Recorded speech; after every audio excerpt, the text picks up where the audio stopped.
Assalamualaikum warahmatullahi wabarakatuh. Perkenalkan, nama saya Fitria Atira dengan NIM 2025 0301033. Halo semuanya. Yang terhormat untuk Ibu Novia selaku dosen Bahasa Indonesia dan teman-teman yang saya sayangi, yang tidak bisa saya sebutkan satu persatu. Di sini saya ingin ngebahas suatu materi, tapi saya ingin ngasih tahu dulu fun fact-nya tentang materi ini. Menurut kalian, surat itu tuh masih berguna nggak sih di era sekarang yang semuanya serba digital, semuanya serba instan gitu? Kayak kan udah ada WhatsApp, email, terus ada DM-DM-an juga. Jadi kalau mengundang lebih gampang gitu. Nah, menurut kalian, surat ini tuh masih berguna atau enggak? Mungkin banyak orang yang menganggapkan surat ini tuh udah kuno banget kali ya, kayak, aduh, udah terlalu kuno, udah terlalu jadul gitu ya. Tapi salah. Karena surat ini tuh masih berguna banget, apalagi untuk kayak acara-acara penting. Ya, apalagi kayak surat edaran dari kampus, dari pendidikan gitu ya, kampus, SMA, SMP, maupun dari kerjaan itu lebih banyak menggunakan surat. Sampai sekarang pun surat tuh masih dibutuhkan gitu ya. Jadi, kali ini materi yang akan saya ambil dan saya jelaskan yaitu adalah tentang surat menyurat. Di sini kita bakal bahas tentang pengertian surat itu apa, fungsinya itu apa, bagian-bagian dari surat itu apa. Kan kita geledah satu-satu. Dan di sini kita juga akan yang lebih spesialnya di akhir, kita akan sedikit ngebahas tentang surat lamaran kerja dan CV gitu. Jadi yang saya harapkan ketika menonton video ini, para penonton gitu ya, ketika menonton video ini gitu, melihat gitu ya, adalah bisa menulis surat, bisa memahami surat itu apa, bisa menulis surat dengan struktur, dengan rapih gitu ya, dengan formatnya gitu. Dan bisa membedakan apa sih itu surat lamaran kerja dan CV gitu.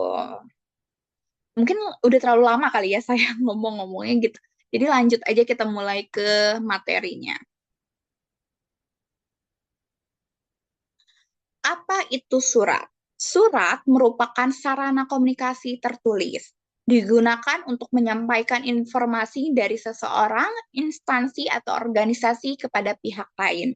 Isi surat dapat berupa pemberitahuan, permintaan, perintah, laporan, maupun pernyataan. Surat itu pokoknya surat itu bisa menjadi undangan, bisa jadi permintaan, perintah, laporan, maupun pernyataan. Dan surat yang baik juga harus menggunakan bahasa yang jelas, lugas, dan mudah dipahami agar tidak terjadinya miskom gitu. Tidak terjadi miskom atau pengiriman surat yang salah karena menulis alamat alamat suratnya tuh salah gitu ya. Jadi nanti malah harusnya ke Jakarta Timur malah ke Jakarta Barat gitu. Itu kan jauh banget. Nanti suratnya nyasar gitu. Lanjut ya, fungsi surat. Fungsi surat di sini tuh ada empat, sebagai wakil pengirim. Apa sih maksudnya sebagai wakil pengirim? Gitu. Sebagai wakil pengirim adalah dengan surat kita tidak perlu bertemu langsung sama orang yang mau kita undang atau mau kita kasih tahu sesuatu informasi gitu. Jadi menggunakan surat nih, perantaranya gitu. Kayak misalkan aku pingin ngasih tahu gitu ya, atau aku dapat kabar tentang surat edaran libur dari kampus gitu, atau surat edaran online karena ada suatu aksi, mungkin jadi diliburkan terlebih dahulu atau dibuat online class gitu. Kan nggak mungkin gitu. Jadi dosen atau para rektor atau para dekan-dekan nggak perlu ketemu langsung sama mahasiswanya, tapi dengan surat bisa langsung dikirim. Terus kita para mahasiswa tahu, oh tujuannya kalau pengiriman surat ini adalah pemberitahuan untuk misalkan kelasnya diubah menjadi online class gitu. Terus fungsi kedua sebagai bukti tertulis yang memiliki kekuatan hukum. Biasanya ini tuh kayak surat sengketa, surat perjanjian gitu. Nah, ini di hukum nih bisa sangat menjadi bukti kuat ya, apalagi itu ada tanda tangannya, terus ada tanda tangan yang ada materainya, ada capnya, ini tuh bisa menjadi bukti yang sangat kuat.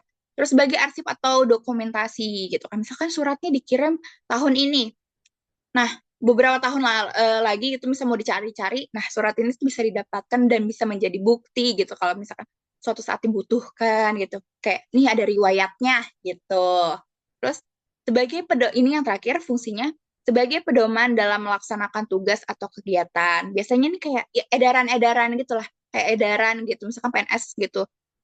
Kayak nakes atau enggak dokter gitu, surat edaran eh, bekerja di misalkan di Kalimantan gitu atau enggak misalkan masyarakat apa namanya mahasiswa diedarkan untuk menjalankan kelas online gitu melalui surat aja nih udah bisa semua informasi, pernyataan atau pemberitahuan ini bisa dilakui lewat surat gitu tanpa ketemu langsung gitu ya.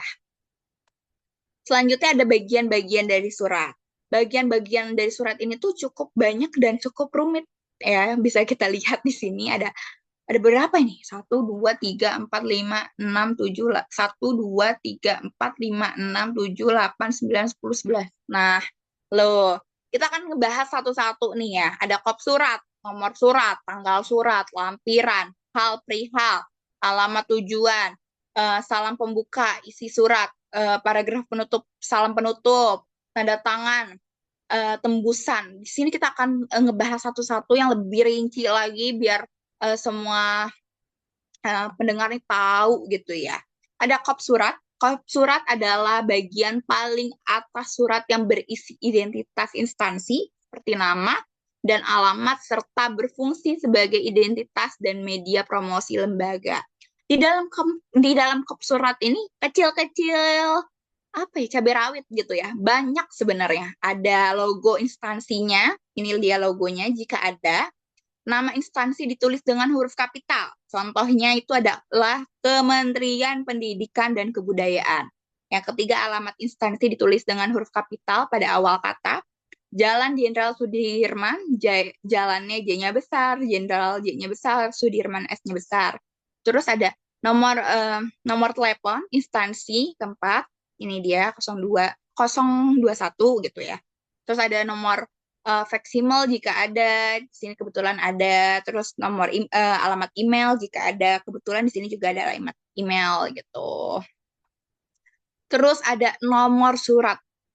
Ini tuh mungkin aku juga yang ngerasa dulu zaman dulu gitu ya masih kecil gitu ya ngerasa kayak kalau lagi buat surat-suratan gitu ya nomor surat tuh suka aku asal-asalin karena aku tuh nggak tahu nih maksudnya 177 itu apa, SK itu apa, 4 itu apa, 2017 tuh apa sih maksudnya gitu.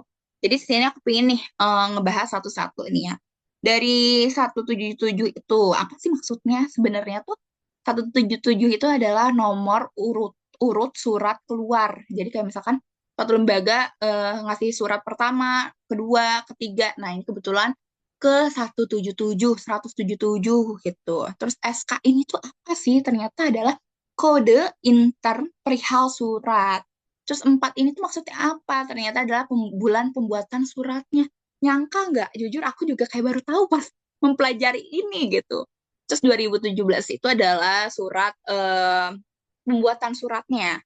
Dengan adanya nomor surat ini tuh berfungsi untuk memudahkan administrasi dengan mengidentifikasikan jumlah surat yang keluar dan asal unit pembuatan suratnya. Selanjutnya ada tanggal surat. Tanggal surat berfungsi menunjukkan waktu pembuatan surat menjadi acuan dalam administrasi surat. Dan diperhatikan juga nih dalam penulisan tanggal surat kadang tuh masih banyak yang salah. Kadang disingkat, kadang huruf kapitalnya masih ada yang salah, terus tanda komanya juga masih ada yang salah gitu. Yang benar adalah menggunakan huruf kapital di awal untuk Jakarta atau provinsinya, daerahnya, dan bulannya juga harus menggunakan huruf kapital depannya, dan tidak boleh disingkat, tidak boleh diubah menjadi angka, kayak Oktober diubah menjadi angka 10 gitu ya. Nih, bisa dilihat di sini, ada contoh yang benar. Yang benar itu Jakarta, 1 Oktober 2019. Yang salah Jakarta, 1 disingkat Oktobernya jadi Okata itu salah. Diganti jadi 10 aja juga salah. Terus diganti apa? Jakarta titik. Nggak bisa. Harusnya Jakarta, koma. Jadi yang benar Jakarta, 1 Oktober 2019. Jangan lupa Jakartanya J-nya besar, Oktobernya O-nya juga besar. Lanjut. ada lampiran surat. Lampiran surat ini tuh lebih ke to the point dari sebuah maaf, salah. Lampiran surat berfungsi untuk memberikan informasi mengenai jumlah atau jenis dokumen yang disertakan sebagai pelengkap surat sehingga penerima mengetahui berkas yang disampaikan. Jadi kayak lebih, oh dikasih tahu dulu di awal, ada berapa lembar sih suratnya, jenisnya itu apa sih? Contoh yang saya terapkan adalah misalkan ini, lampiran 2 lembar. Oh berarti di surat ini ada dua lembar gitu. Terus selanjutnya ada perihal surat. Perihal surat ini tuh lebih dari to the point, isi dari surat itu tuh apa? Ya, contohnya ini di sini. Ada halnya, surat pemberitahuan kuliah tamu. Jadi pas kita buka, jadi nggak perlu kita baca dulu bawahnya, kita lihat dulu nih tujuan dari pengirim ini apa. Misal kayak kuliah tamu, oh kita tahu berarti kita diundang atau akan ada kuliah tamu gitu. Jadi awalannya to the point-nya tuh di perihal surat ini dari sebuah isi surat gitu. Selanjutnya adalah alamat tujuan. Menunjukkan penerima surat agar tidak salah tujuan, diawali dengan yang terhormat sebagai bentuk penghormatan. Kayak kan kita mau nyampain informasi atau mau ngasih tahu atau mengundang, masa kita nggak menggunakan kata yang sopan gitu kan? Harus menggunakan kata yang sopan, terus kayak ada rasa penghormatan gitu. Terus tidak menggunakan kata kepada karena tidak sesuai dengan kaidah penulisan surat. Ditulis lengkap agar mudah dikenali dan jelas. Tidak memakai di tempat karena alamat harus spesifik. Nah, saya misalkan kepada Rektor Universitas Esa Unggul di tempat di mana harus dikasih tahu. Seperti contohnya yang terhormat Rektor Universitas Esa Unggul Jalan Arjuna Utara nomor 9 gitu, bla bla bla gitu contohnya. Selanjutnya ada salam pembuka. Salam pembuka merupakan ungkapan penghormatan kepada penerima surat. Penulisannya diawali huruf kapital, diakhiri tanda koma, dan biasanya menggunakan ungkapan seperti dengan hormat atau salam sejahtera gitu. Terus selanjutnya ada isi surat. Isi surat merupakan bagian utama yang memuat informasi atau pesan yang ingin disampaikan oleh pengirim kepada penerima. Bagian ini menentukan apakah tujuan dan maksud surat dapat dipahami dengan baik. Kalau tadi perihal itu to the point-nya dari surat, kalau isi surat itu kayak long text-nya atau lebih ke semua yang ingin dijabarkan tuh ada loh di isi surat biar tidak terjadi miskom gitu. Misalkan kan kalau yang tadi perihal tuh cuma dikasih tahu ada undangan pertemuan kuliah tamu gitu, nggak dikasih tahu jamnya jam berapa, nggak dikasih tahu kita tuh disuruh datang atau cuma ada informasi doang. Nah di isi surat nih kita dikasih tahu kita misalkan diundang jam segini sekian sekian, terus eh, apa yang ingin diharapkan dari pengirim gitu, dikasih tahu semua di isi surat ini agar tidak terjadi miskom gitu. Selanjutnya ada paragraf penutup dan salah penutup.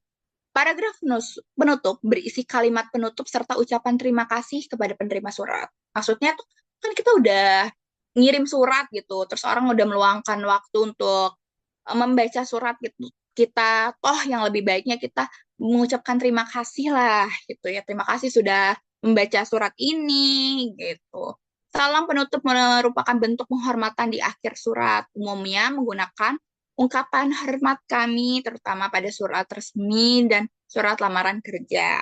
Tanda tangan. Tanda tangan merupakan bagian surat yang berfungsi sebagai pengesahan sekaligus menunjukkan pihak yang bertanggung jawab atas isi surat. Apabila berhalangan, penandatanganan dapat diwakili kepada pihak yang berwenang. Kan misalkan mau ada surat edaran libur gitu dari kampus gitu kan. Ditandatanganin biasanya sama rektor atau sama dekan gitu misalkan. Kan kita tahu, oh berarti emang yang bertanggung jawab benar pihak kampus. Jadi kita percaya loh emang ini surat dari pihak kampus gitu. Jadi nggak abal-abal kalau ada tanda tangan gitu. Tuh misalkan pihak kampusnya misalkan rektornya lagi berhalangan hadir, bisa ditandatangani bisa diwakili oleh wakilnya mungkin. Selanjutnya ada tebusan.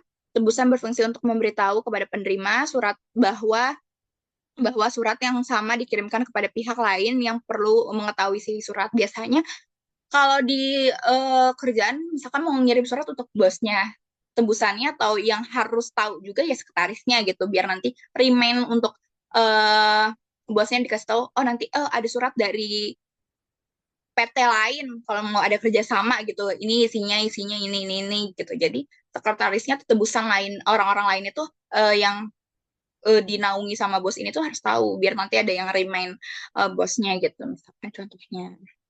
Selanjutnya surat lamaran kerja. Nih yang pasti dibutuhkan ya di dunia ini gitu ya. Surat lamaran kerja adalah surat permohonan yang dibuat oleh pencari kerja untuk melamar pekerjaan pada suatu instansi atau perusahaan sesuai dengan lowongan yang tersedia. Di mana surat ini tuh first impression-nya um, pihak uh, yang ingin Anda tujui gitu ya kerjaannya gitu ya. Di sini tuh kayak kita atau pelamar memohon gitu ya kayak semoga diterima, saya ingin diterima gitu. Tujuannya adalah memperkenalkan diri kepada perusahaan, menjelaskan kualifikasi dan kemampuan pelamar, meyakinkan, ini juga penting di surat lamaran kerja adalah meyakinkan kalau kita layak loh dipanggil sama perusahaan tersebut atau di interview gitu ya. Terus ciri-cirinya ditulis secara singkat maksimal 1 lembar, nggak usah banyak-banyak, nanti juga HRD-nya pusing gitu ya.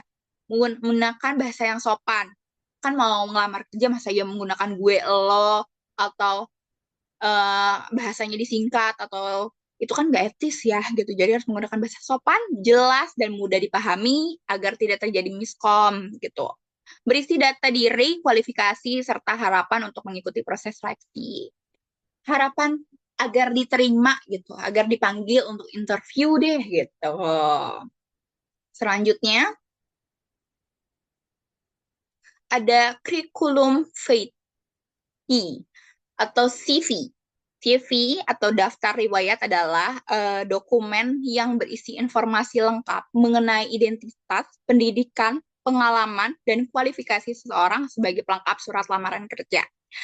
Tadi ada surat lamaran kerja, selanjutnya ada CV. Nah, fungsi dari CV ini adalah memperkenalkan identitas pelamar, menunjukkan kemampuan dan kualifikasi, menjadi bahan pertimbangan perusahaan dalam proses seleksi.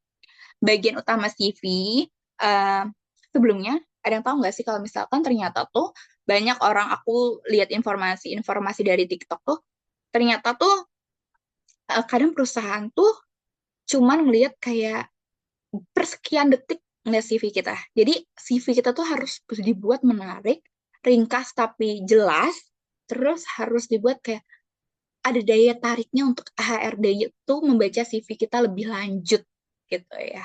Karena first impression itu penting banget gitu ya. Bagian utama dari CV adalah data pribadi berisi identitas pelamar seperti nama, alamat, dan kontak, riwayat pendidikannya memuat jenjang pendidikan yang telah ditempuh. Misalnya kayak uh, SD di mana, SMP di mana, kuliahnya di mana, S1, S2, S3-nya di mana tuh dijelasin, dijabarin gitu. Pengalaman kerja organisasi, ini tuh bisa menambahin plus apa nilai plus gitu ya. Kalau misalkan kita punya pengalaman kerja atau kita punya pengalaman organisasi, kita masukin aja kayak pernah menjadi ketua BEM gitu dimasukin. Ini tuh bisa menjadi nilai plus kayak Harry lihat, oh berarti kalau dia pernah ikut organisasi, apalagi jadi ketua BEM atau jadi apa gitu ya organisasi gitu berarti dia punya ada jiwa leadership-nya atau komunikasi dia bagus gitu. Terus selanjutnya preferensi atau keahlian berisi kemampuan, keterampilan atau kelebihan yang dimiliki pelamar. Kayak kita ngasih tahu kalau kita tuh bisa komunikasi kita bagus, skill komunikasi kita bagus, leadership kita bagus, networking kita bagus, terus kayak kemampuan kita sosial kita bagus dikasih tahu di sini kayak wah dibuat orang tuh kayak oh iya iya dia berhak untuk mendapatkan pekerjaan ini atau emang cocok loh ternyata pekerjaan ini untuk dia gitu kayak rayuan-rayuan gitu lah. Terus ada tanda tangan sebagai bukti keaslian dan pertanggungjawaban CV. Ini tuh tanda tangan ini tuh sakral gitu ya, jangan sampai dilupakan gitu ya.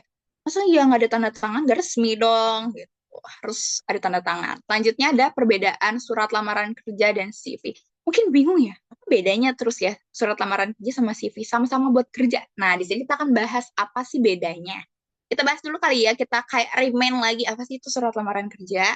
Jadi, surat lamaran kerja itu digunakan untuk menyampaikan permohonan awalannya nih dan memperkenalkan diri kepada perusahaan agar dipertimbangkan sebagai calon karyawan. Disertai dengan CV digunakan untuk memberikan informasi lengkap mengenai identitas pendidikan, pengalaman, serta kemampuan pelamar sebagai bahan pertimbangan perusahaan.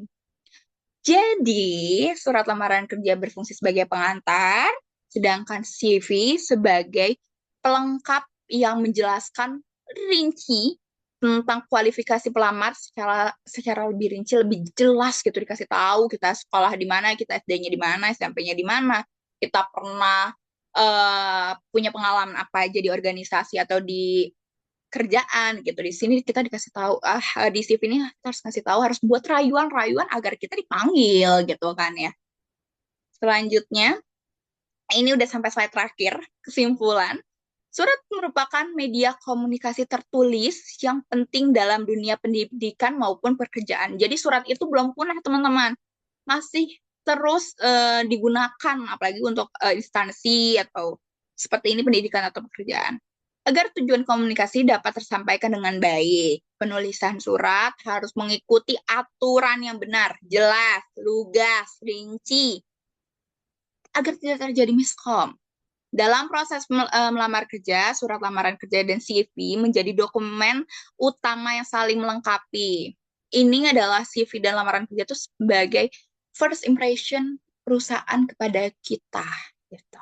Oleh karena itu, penyusunan surat atau CV yang baik, jelas, dan sistematis dapat meningkatkan peluang pelamar untuk diterima kerja. Ya dong, karena kan ini sih first impression ya. Mas kalau jelek ya nggak mungkin dong HRD melirik gitu ya. Oke, sekian dari saya. Mohon maaf atau apabila ada salah kata atau mungkin salah pengertian. Izin saya minta maaf kalau ada salah-salahnya. Terima kasih untuk Ibu Novia selaku dosen bahasa Indonesia selama 1 semester ini sudah mengajarkan saya.